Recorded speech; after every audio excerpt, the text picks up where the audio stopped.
Um, I think I was here a few weeks ago when we was talking about Lady Gaga. There's a song going on in my head as Tim asked me the question. I'm on the right track, baby. I was born this way. And I was born, like many of you, into a church, and I'd received a version of the gospel that led me into a way of life. And the way you're born very often determines the way you live. And the way I describe it now when I'm talking to friends is the 23rd Psalm. A lot of us know the 23rd Psalm, but not everyone knows the Shepherd. So for most of my life, the gospel impacted me in a certain way, and I knew the gospel. I knew how to explain the gospel. I could give you a message on the gospel. But it's only been in the more recent years where I actually feel now like I really actually know Jesus.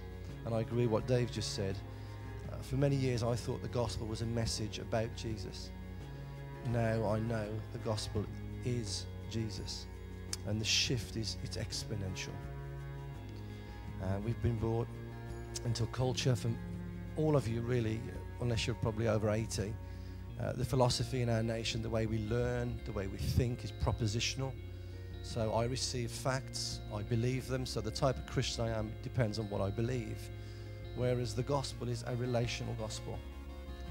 And the only reason Jesus came wasn't so that I would know more about him and be able to tell people stories about him. It was so he could live in me and live through me. And all I can say is my experience, and I know there's been a shift against experience. People say you've got to be careful of experience because you could get into error.